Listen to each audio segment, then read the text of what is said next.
Go! May ye not go! Just occur! Just!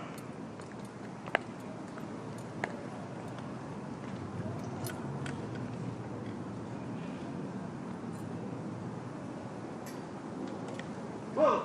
May ye not!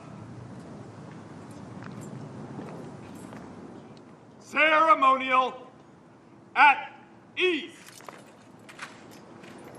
Go! Stand and eat!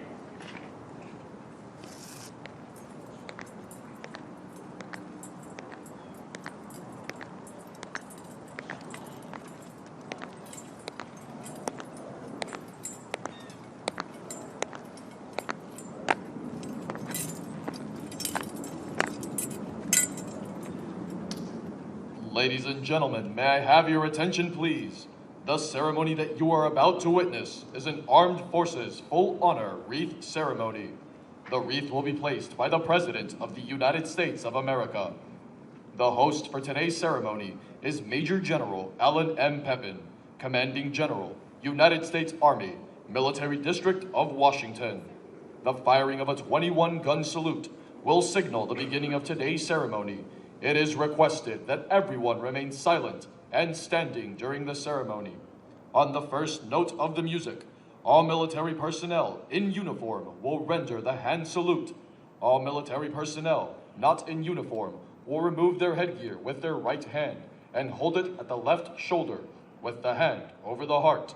It is appropriate for all others to place the right hand over the heart.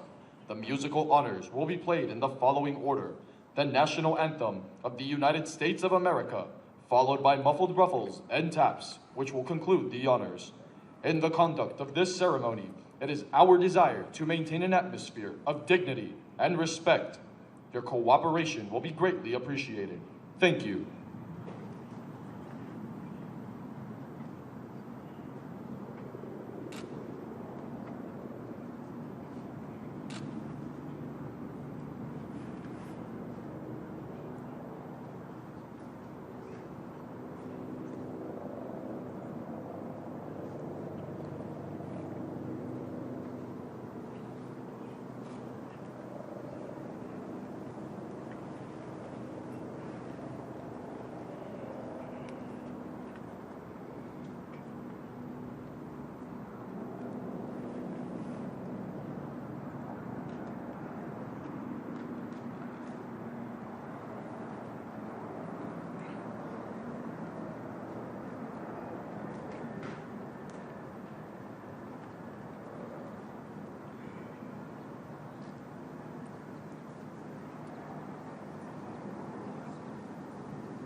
Ready? Front. Go.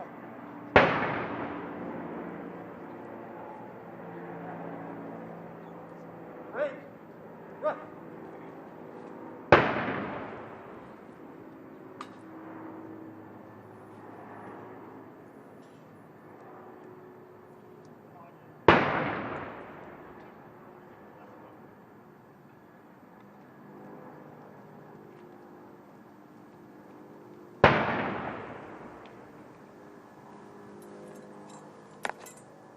Honor, guard. Turning zone. Attention!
Ceremonial. Ceremonial.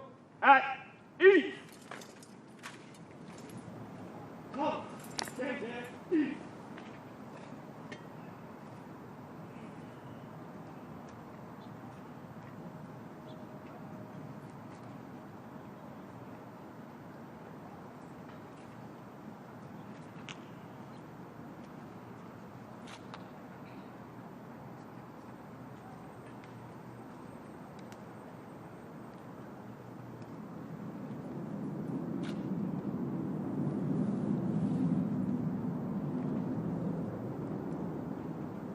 The President of the United States has arrived and is being greeted by the host for today's observance, the Honorable Dennis McDonough, Secretary of Veterans Affairs, and Major General Alan M. Pepin, Commanding General of Joint Task Force, National Capital Region, and the United States Army Military District of Washington.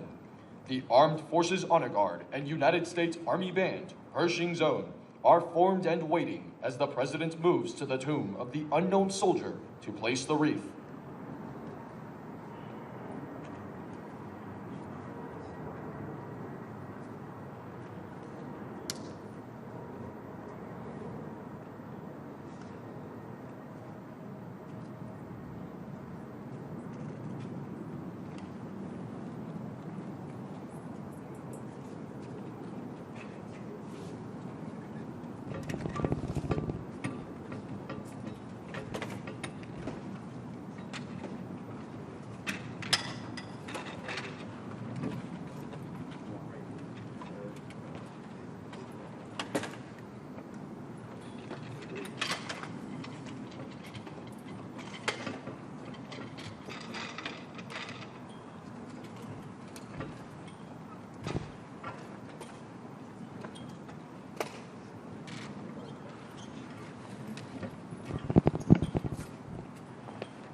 Guard. Urging zone.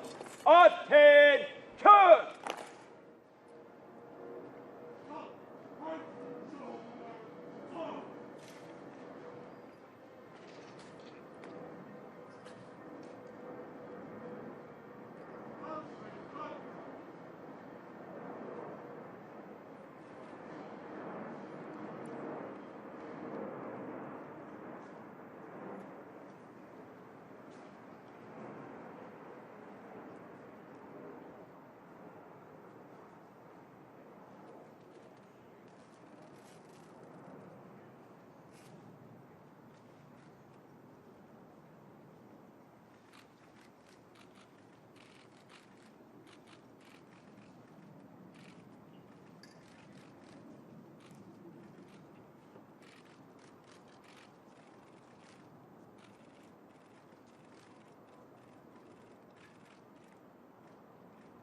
The Wreath-Laying ceremony is now complete.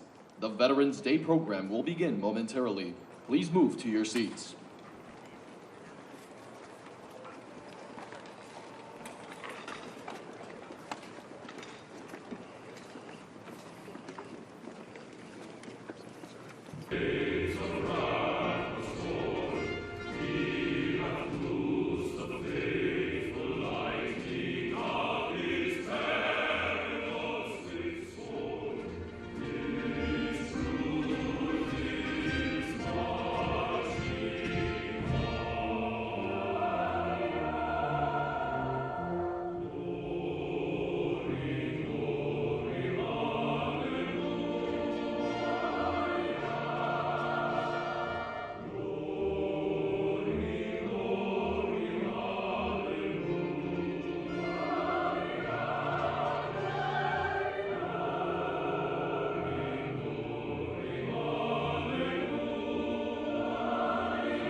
Ladies and gentlemen, Major General Alan M. Pepin, Commanding General of Joint Task Force, National Capital Region, and the United States Army Military District of Washington.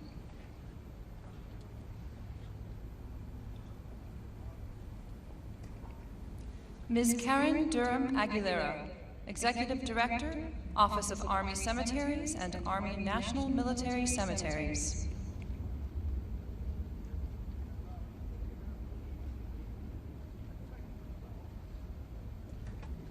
Mr. Alan Paley, National Commander, Jewish War Veterans of the United States of America.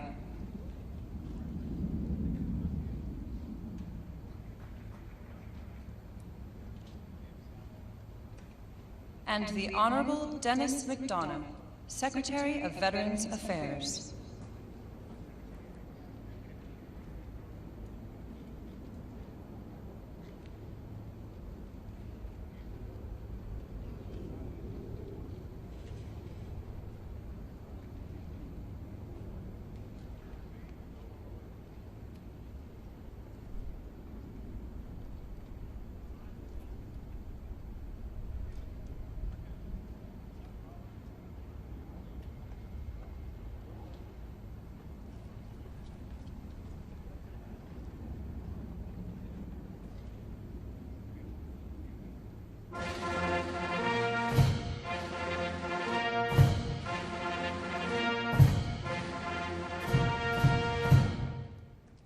Ladies and gentlemen, the President of the United States.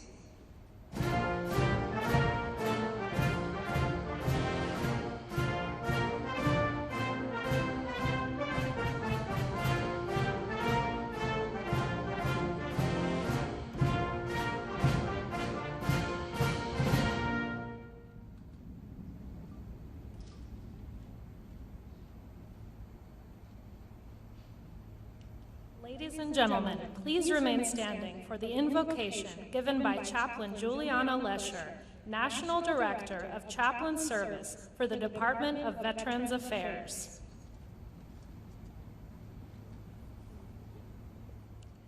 Let us pray.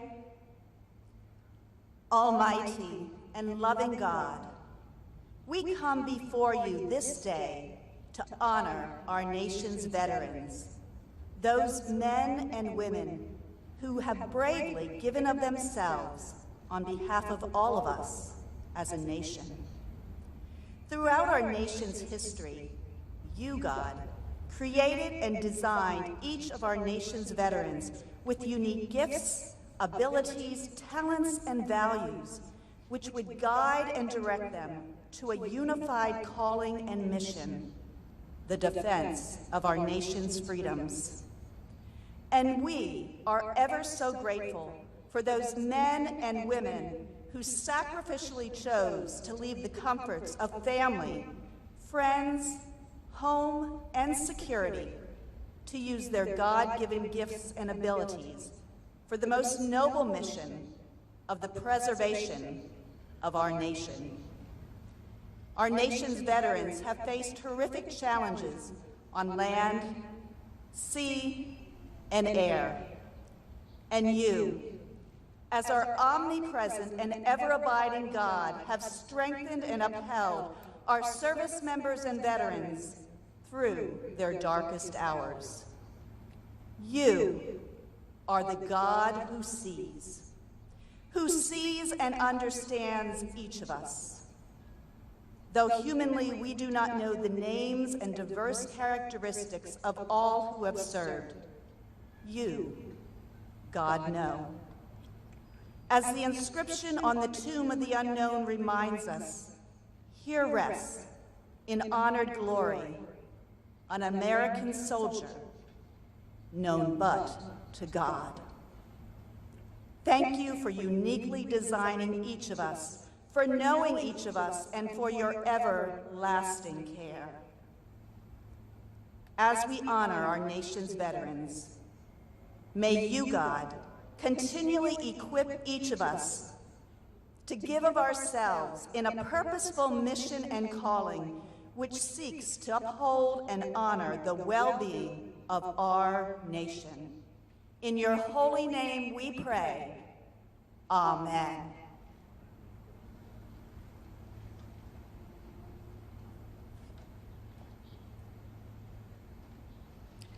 Now, I'd like to invite Mr. Alan Paley, National Commander, Jewish War Veterans of the United States of America, to lead us in our Pledge of Allegiance.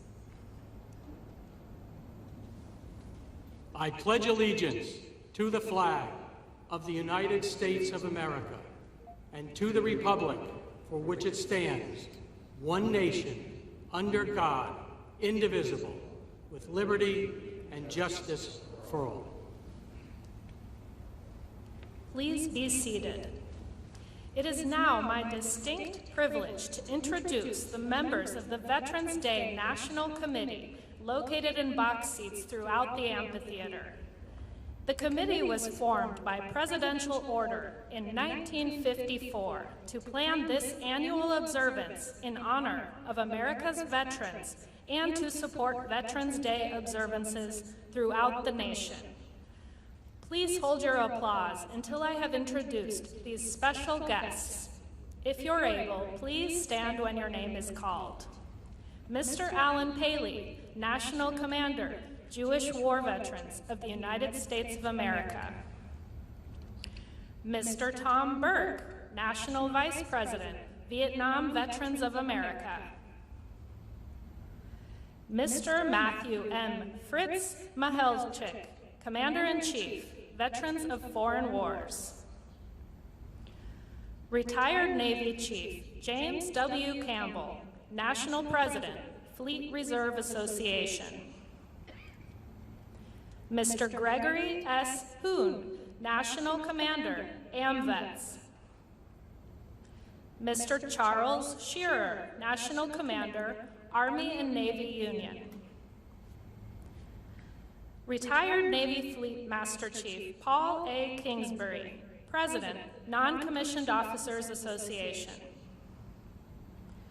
Mr. Corey D. Bates, National Vice Commander, the American Legion.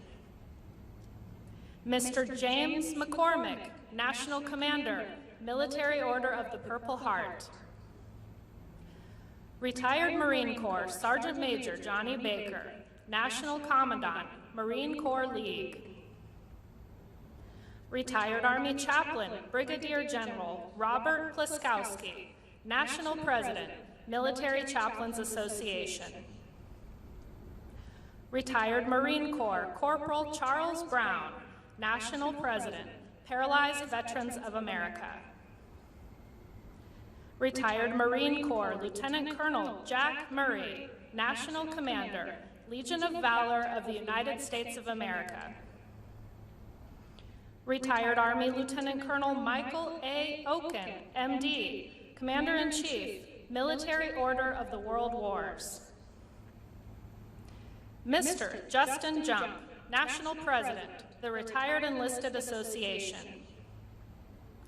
Retired Army Staff Sergeant Leroy A. Petrie, President, Congressional Medal of Honor Society. Mr. Andy Marshall, National Commander, Disabled American Veterans. Retired Air Force Lieutenant General Dana T. Atkins, President and Chief Executive Officer, Military Officers Association of America. U.S. Public Health Service Commander Kelly Valente, Chair, Board of Directors, Commissioned Officers Association of the United States Public Health Service. Retired Air Force Chief Master Sergeant Carrie Wright, International President, Air Force Sergeants Association. Mr. Robert Swan, National Commander, Polish Legion of American Veterans. Mr. Jeffrey J. Brodeur, National President, Korean War Veterans Association. Mr. Luis A. Vasquez Contiz, National Commander, American GI Forum. Mr. David Crum, National Commander, Catholic War Veterans of the United States. Mr. Joseph D. McNeil, Sr., National President, Blinded Veterans Association. The associate members of the committee are also located in seats throughout the amphitheater. I'd like to ask the presidents and national commanders that comprise our associate membership to stand and be recognized. And ladies and gentlemen, please join me in recognizing our veterans' national leadership with your applause.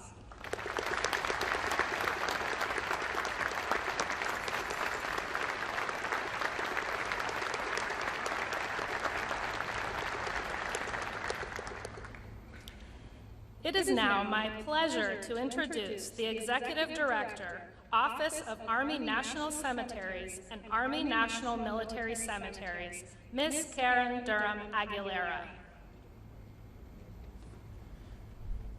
Good morning. On behalf of the dedicated men and women who serve here, welcome to Arlington National Cemetery. I would like to extend a warm welcome to the 46th President of the United States, President Joe Biden. Thank you, Mr. President, for being here today, honoring our nation's veterans. And our First Lady, Jill Biden, welcome. The Secretary of Defense, the Honorable Lloyd Austin. Secretary of Veteran Affairs, the Honorable Dennis McDonough and his wife, Kari. Secretary of the Army, the Honorable Christine Wormuth. Chief of Staff of the Army, General McConville and his wife, Maria, welcome. And Mr. Alan Paley, the National Commander of the Jewish War Veterans, thank you for being the Veteran Service Organization's host and for your participation in this important national observance. And to all dignitaries and families and everyone watching from across our great nation, thank you for being with us today. The cemetery is beautiful this time of year, and it is fitting that we once again recognize our veterans on these most hallowed grounds. Today is a celebration of honor, duty, and patriotism. Arlington National Cemetery is a solemn place surrounded by over 400,000 soldiers, sailors, Marines, airmen, and Coast Guard men, and their families who have proudly served our nation in peacetime and in war. While Memorial Day is dedicated to remembering those whom we have lost, today is a celebration of all of those who have worn the uniform, including and especially those who are still with us. I encourage each and every one of you to pause for a moment today and thank a veteran or military family member for their service and sacrifice. Today may be solemn, but it can also be joyous, as we remember loved ones, friends, comrades in arms who have served and may still be serving. I will also briefly talk about an historic event that concludes today with this observance. For the last year, we have held events to commemorate the centennial of the Tomb of the Unknown Soldier, with the interment of the World War I unknown. 100 years ago today, that service member completed his final journey from France and was laid to rest here in the heart of Arlington National Cemetery to represent all service members who had lost their lives and their identities. We did so to provide comfort and closure to those family members who were never given the opportunity to lay to rest their child, husband, or father. More of the history of the Tomb of the Unknown Soldier can be found in our commemorative educational programs online. I encourage everyone to learn more about this iconic site. Stories of the service and sacrifice we celebrate today are etched in marble all around us, from the inscriptions on gravestones to the Tomb of the Unknown Soldier.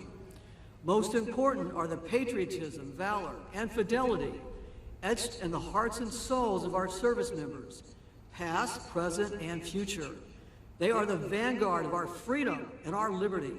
Today, as for the past 157 years, Arlington National Cemetery is honored to serve our veterans and their families at our nation's most sacred shrine.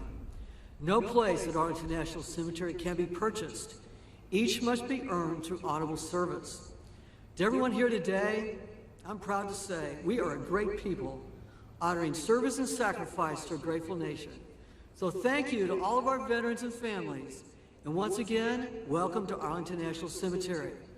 I will be followed by the National Commander of the Jewish War Veterans, Mr. Alan Paley. Thank you.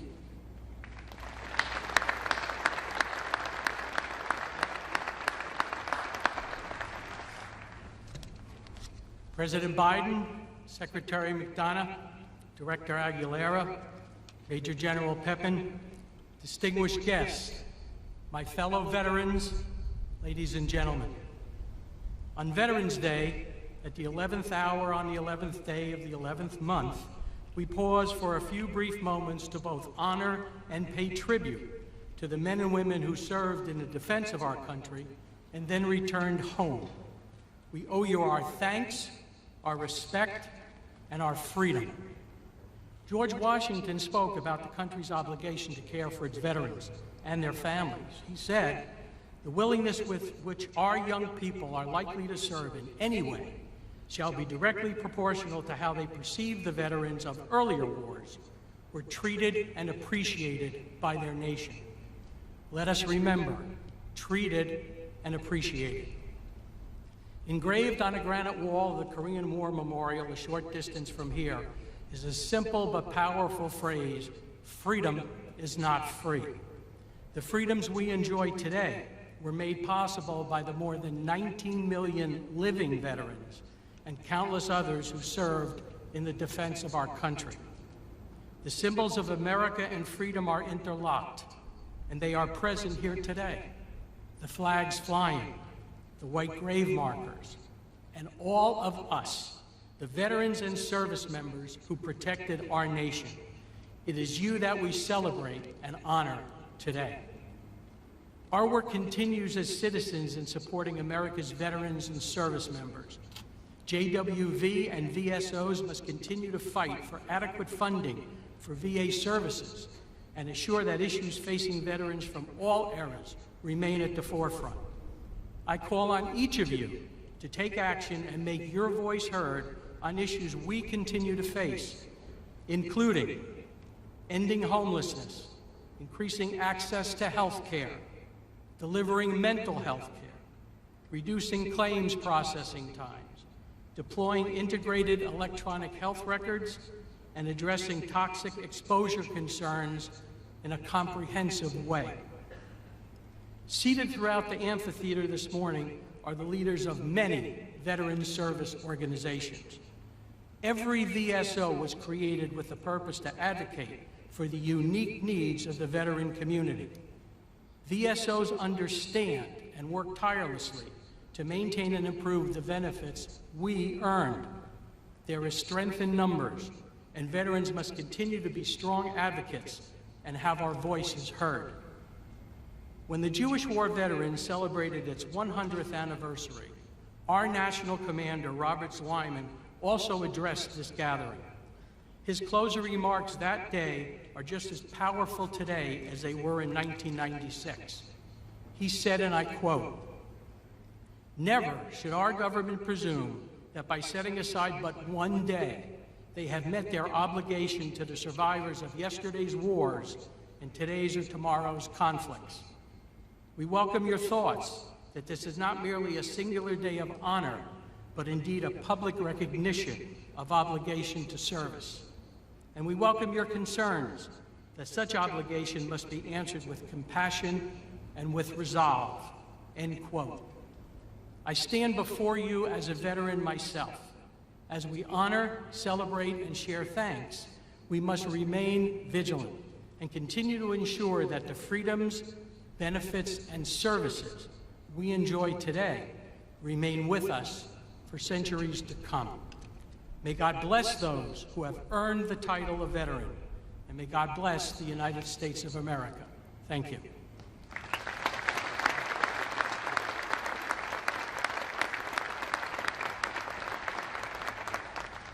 It gives me great pleasure to introduce the 11th Secretary of Veterans Affairs, the Honorable Dennis McDonough. Before coming to VA, Secretary McDonough served as the 26th White House Chief of Staff, working across the cabinet to develop and execute critical U.S. priorities in national security and domestic policy. Before his tenure as Chief of Staff, he served as Principal Deputy National Security Advisor, Chief of Staff of the National Security Staff, Deputy National Security Advisor for Strategic Communications, and Chair of the National Security Council's Deputies Committee. In all of those roles, he helped lead the administration's work on behalf of veterans and military families. He believes deeply, as he testified to Congress, that there is no more sacred obligation nor noble undertaking than to uphold our promises to our veterans, whether they came home decades ago or days ago. Join me in welcoming the Secretary of Veterans Affairs, Dennis McDonough.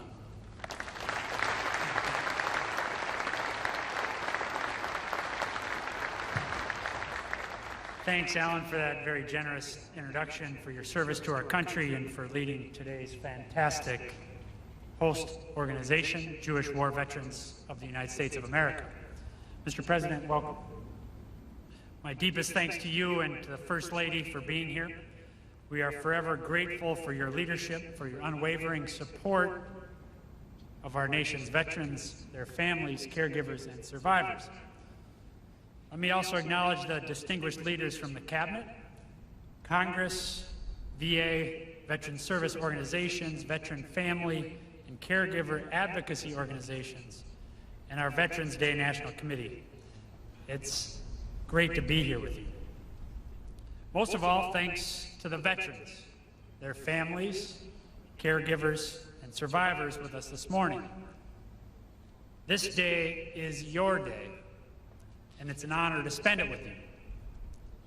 Each year, America pauses on November 11th to remember and recognize those men and women who fought our nation's wars and defended us during periods of restless peace.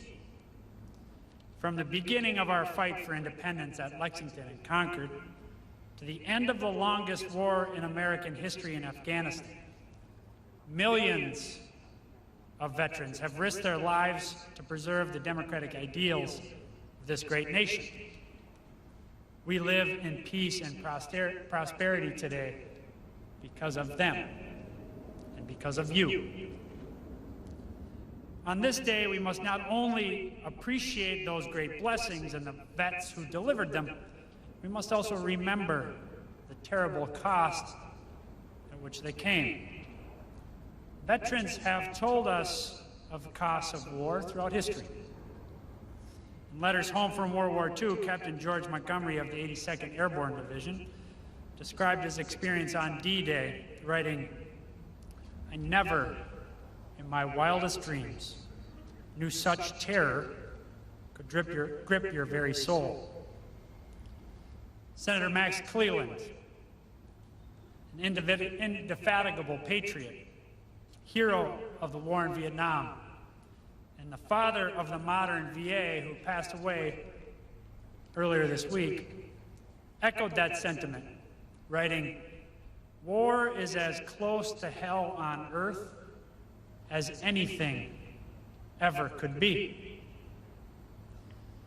Sentiments like these have been expressed by veterans of every conflict.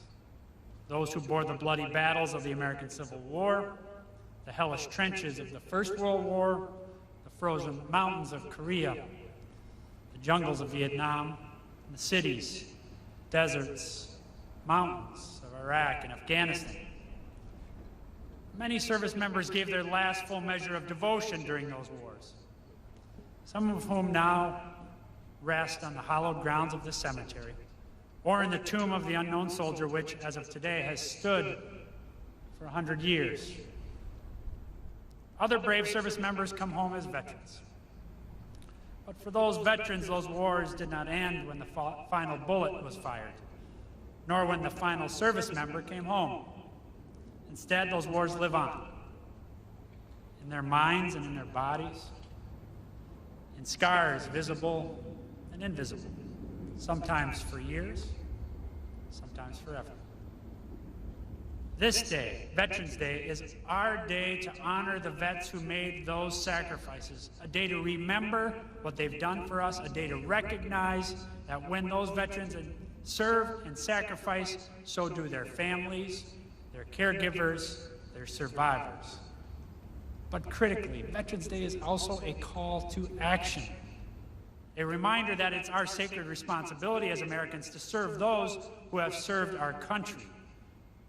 That call to action dates all the way back to President Lincoln's second inaugural, when he charged a wounded nation to care for those who shall have borne the battle and for their families, survivors, and caregivers. And that same call echoes today when President Biden reminds us that our nation's most sacred obligation is to prepare and equip troops we send into harm's way and to care for them and their families when they return home. At VA, that means we're providing veterans with world-class health care, with benefits they've earned and so rightly deserve, with a lasting resting place that's a tribute to their service. And with President Biden's leadership, VA is doing exactly that, providing more care, more benefits, and to more veterans than at any time in our nation's history. But this day reminds us that it's not just the job of VA to serve veterans, their families, survivors, and caregivers. It's the job of every American. Because whenever someone signs up to honor our country in the military, our nation makes them a simple promise. If you take care of us, we'll take care of you. If you fight for us, we'll fight for you. If you serve us, we'll serve you when you come home. The thing is, our nation as a whole makes that promise. But it's on all of us, every single one of us, to keep that promise. There are many ways to do that. From reaching out to the veterans in your life, to lending a hand when a veteran needs help, to doing your small part to uphold the principles of democracy for which veterans have fought and bled to defend. Whatever the method, serve veterans and serve them well. Remember their sacrifices, recognize their service, and recommit and renew your pledge to them, because that is our most sacred responsibility as Americans on this Veterans Day and every day. I know of no one who keeps that promise better than President Biden. As a senator, as vice president, and now as president, and as the surviving father of an Iraq war veteran, President Biden has dedicated so much of his life to serving those who have served us. Veterans, their families, survivors, and caregivers could not ask for a stronger advocate. And so, without further ado, it is my great personal and professional honor to present to you our Commander-in-Chief, the President of the United States of America, Joe Biden.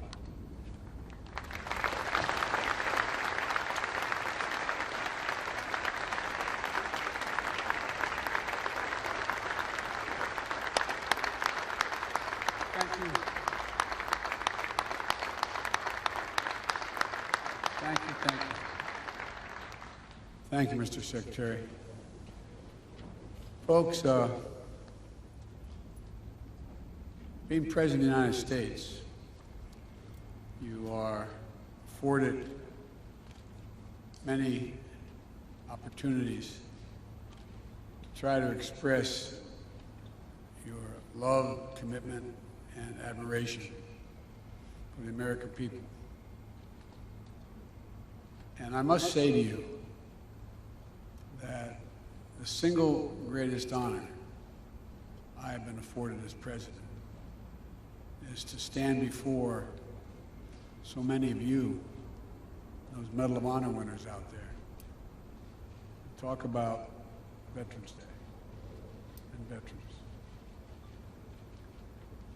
I want to welcome all the cabinet members and honored guests joining us today, including the father of our Secretary of State, who served in the Army Air Corps during World War II, Ambassador Donald Blinken, whose birthday is today. Happy birthday.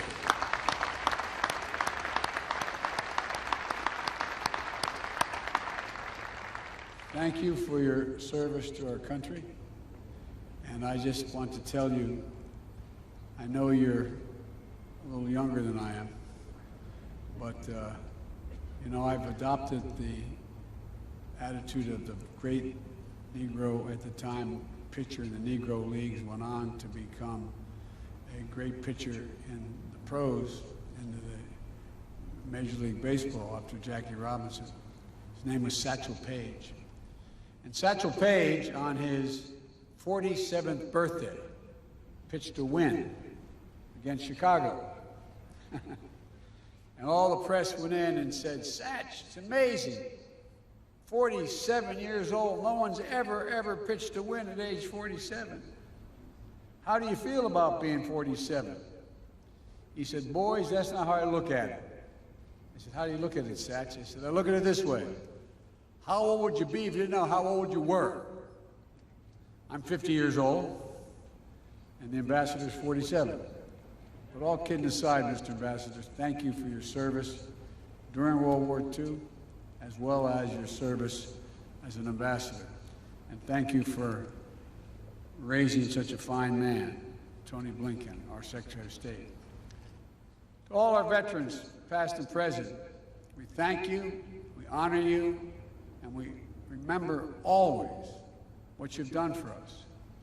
I'd like to recognize one of our national heroes who is here today, Medal of Honor recipient, Mr. Brian Thacker. During the Vietnam War, then First Lieutenant Thacker put the safety of his fellow troops above his own, providing cover fire against an attacking enemy, and even calling in artillery fire on his own position so our forces had a better chance to withdraw.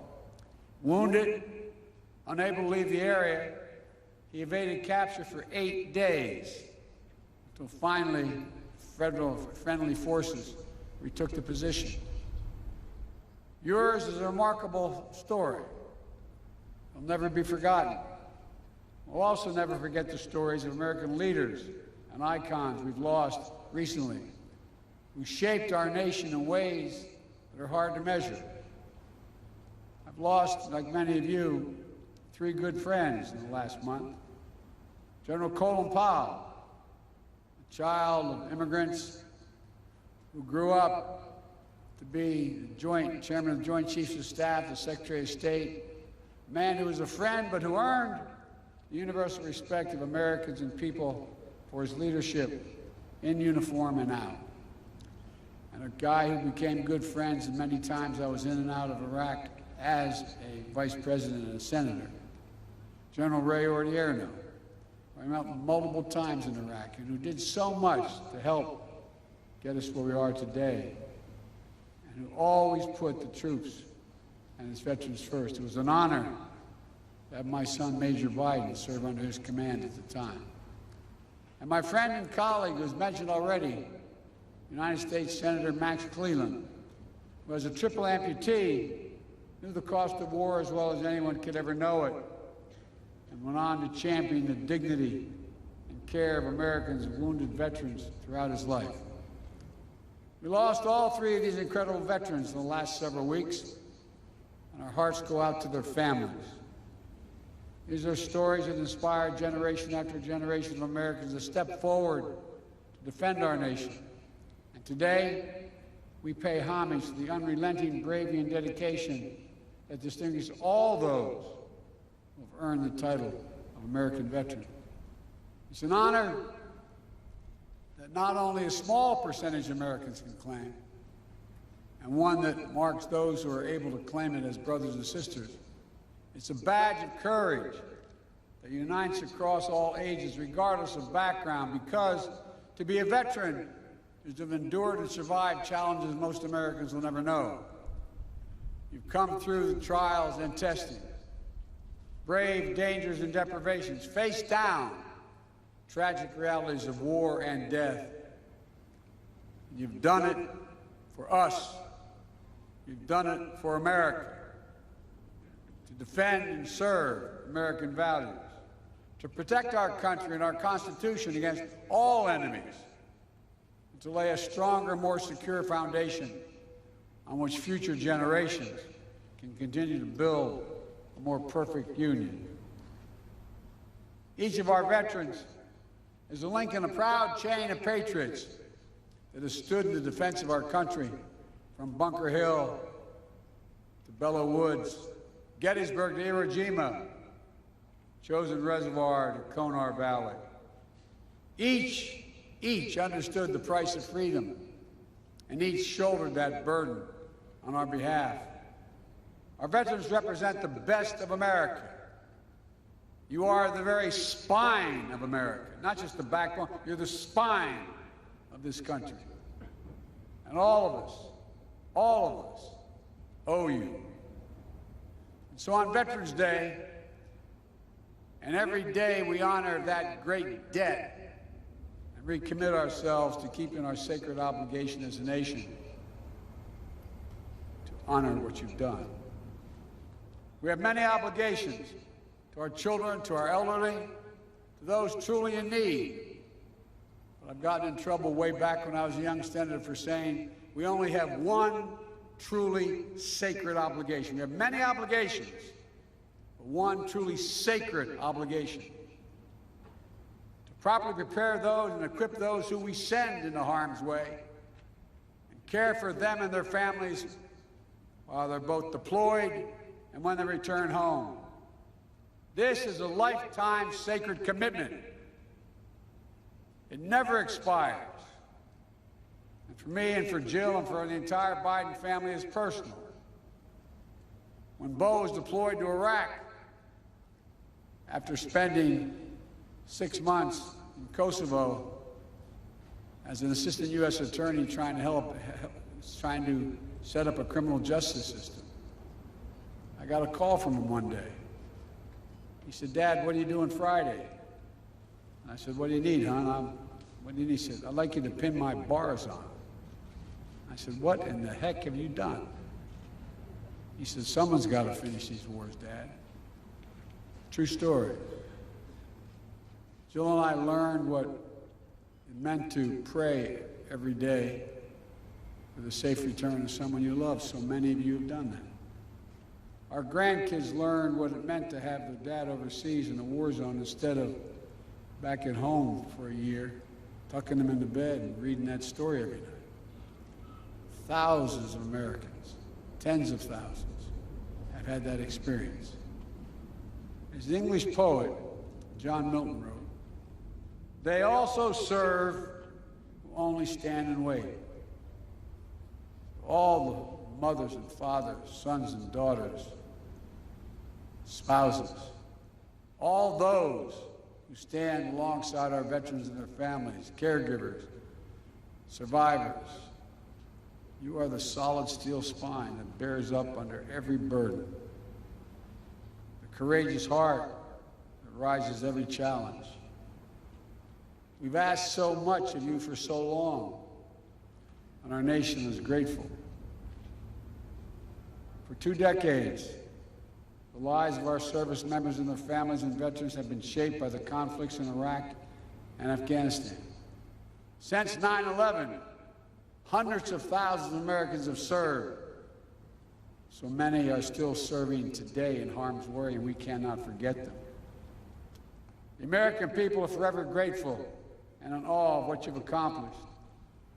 But in fulfilling their mission, so many veterans and their families and caregivers have been through hell.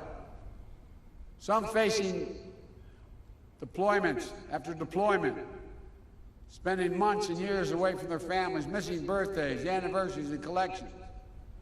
I remember one of the last times I flew into Iraq in the so-called Silver Bullet. I remember walking up to the cockpit, and the crewmasters along with the pilots were up there, and I said, "How many of you, is this your first tour?" No one raised their hand. There were 5 people. Second tour, no one raised their hand. Third tour, 2 raised their hand. Fourth tour, 2 raised their hand. Fifth, 1 raised their hand. Folks, on Veterans Day, we have to always remember that there's nothing low risk or low cost about war for the women and men who fight it. I carry with me in my pocket every single day, I have my chaps to check with the Defense Department.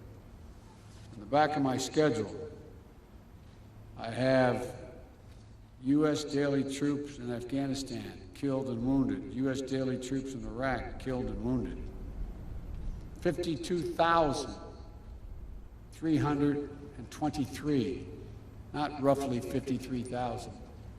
Every one of these individuals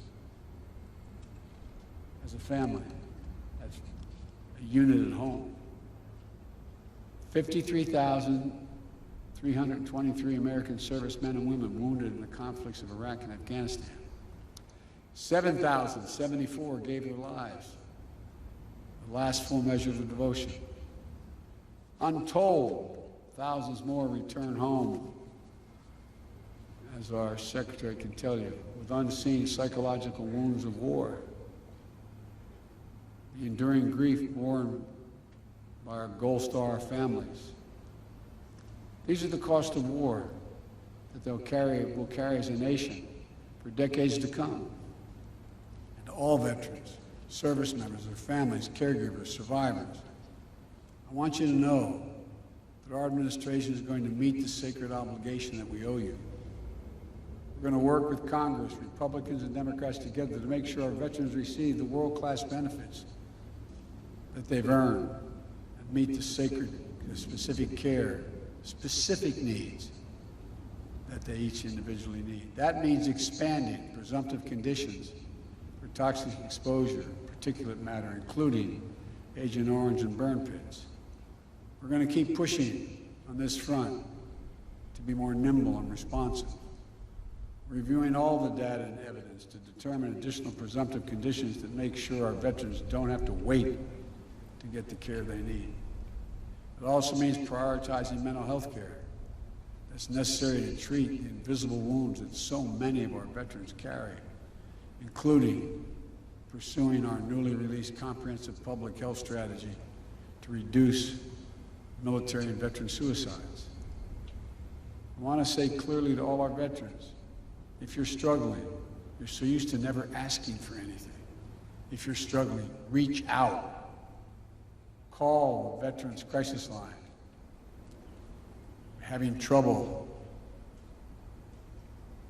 thinking about things. It's no different than if you had a wound in your arm.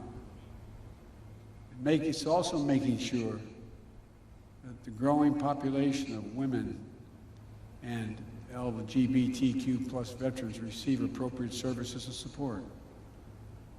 As we continue our efforts to defeat the pandemic and build back better, it means keeping the needs of veterans front and center. The American Rescue Plan included $17 billion to support VA's COVID-19 response, to get vaccine shots in arms as fast as possible, and to fund programs that provide rapid retraining assistance for veterans who may have lost their jobs in the pandemic, housing assistance, debt forgiveness, and to invest in improving VA facilities and the living conditions of vulnerable veterans. Through Jill's work of joining forces, we're also working to support our veterans and military families, survivors, and caregivers so they can have what they need to thrive. They deserve it. As Secretary McDonough noted, this Veterans Day also marks the centennial of one of the most hallowed American monuments, the Tomb of the Unknowns. 100 years ago today, an American soldier of the First World War, as the tomb says, known but to God, end of quote, completed the voyage from an unidentified battlefield in France over the rough Atlantic seas, here to Arlington National Cemetery. He lay and stayed under the Capitol Rotunda for 2 days on the same plinth that held the body of Lincoln, as 90,000 Americans came to pay respects. On the final leg of his journey, he was escorted from the Capitol by the President of the United States, the Chief Justice of the Supreme Court, members of Congress, General Pershing, and the Chiefs of Staff, Medal of Honor recipients, all walking, as the Washington Post said, processing without parallel,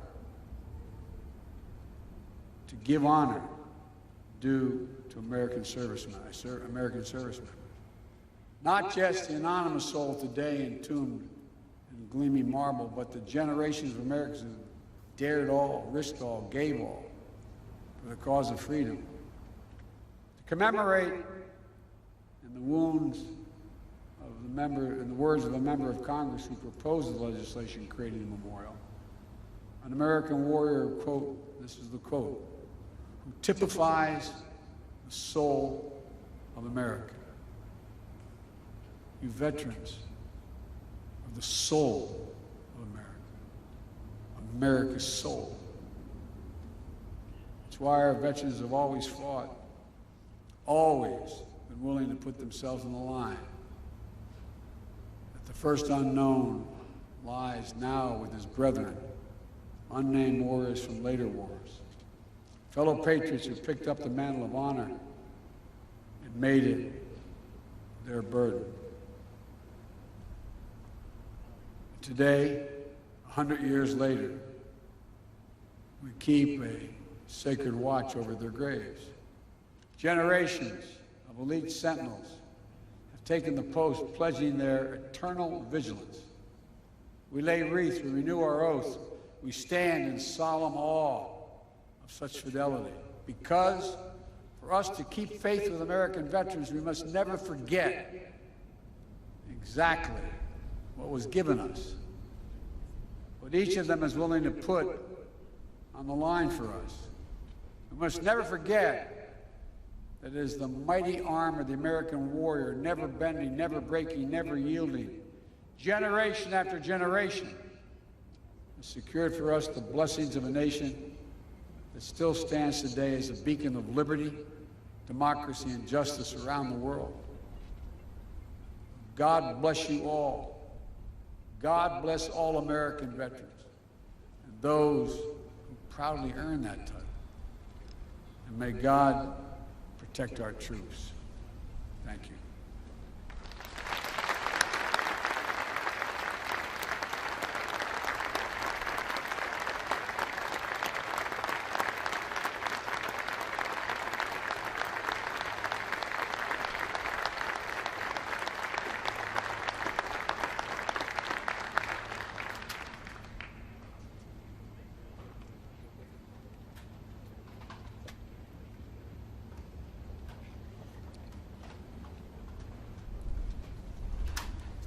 Ladies and gentlemen, and now the United States Coast Guard Band will play and the Armed Forces Chorus will sing, God Bless America.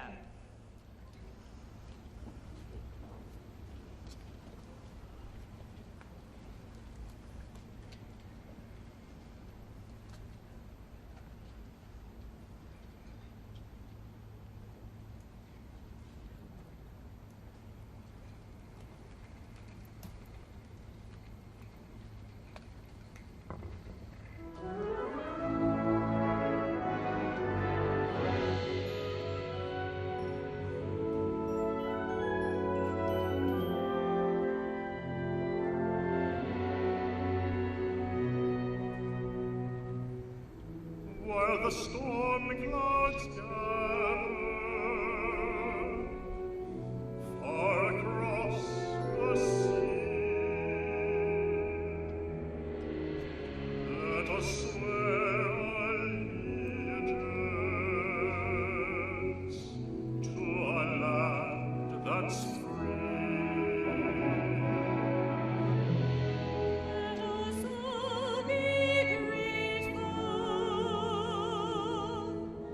For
and join us in singing God Bless America.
Please be seated for the departure of the President of the United States and the official party. Thank you for joining us today as we celebrate and honor all who served.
This concludes the 2021 National Veterans Day observance.